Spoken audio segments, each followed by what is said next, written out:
اسم من زکریاس از ولایت لوگر هستم، از سولیک بری که برک از قریه احمدک.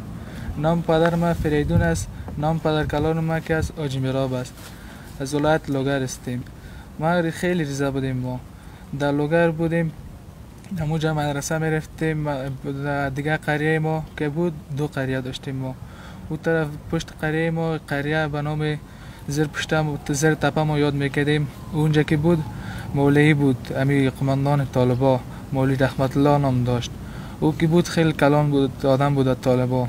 حالی گروپش تقریبا 55 نفر داره. ما را باره طالبا جذب کرد. همونجا کلشنکوف خودم می آورد، ما گفتین رقم یاد بگیرین، رقمش بر ما یاد میداد. دیگه ما را جذب کرد. همونجا با زمان کوچ اینجا کابل آوردیم، یک 3-4 ماه اینجا زندگی کردیم. بعد از او باز این چی شد، در لوگر رفتیم. لوگر که رفتم برای دو طالبی که بود، همونجا حمزه و وقاص نام داشت. بر از او از دان ما بیرون شد که یوسف رشید این رقم اینجا آدم است، در دولت است، کلان آدم است. بازوا کابل آمده بودن. کابل که آمدن مرا گفت خانه رو نشان بده. بر ما زنگ زد خانه رو نشان بده، همون جای رفت آمدش بر ما نشان بده. همونجا برش خانه رو نشان دادن، گفتم در دولت این کار است. دیگه یک دو روز بعدش یوسف رشید ترور کردن. یوسف رشید که ترور کردن، از اینجا متسکل گرفته بودن. ما ساعت 9:30 بجه بود که خبر شدیم، در خانه شده بودیم.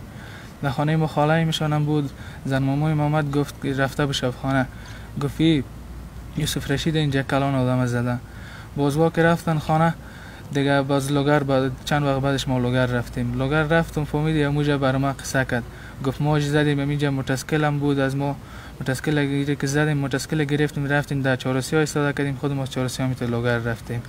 باز دیگه ما اینجا چند روز که تیر شد فهمیدی در اینجا دادن باغ ما رفته بودیم، همونتا امروی جمشید رفته بودیم. همونجا ما را این چه گرفت، آمیر اوزه گرفت. در اوزه ما را برد برش همی گفت گفت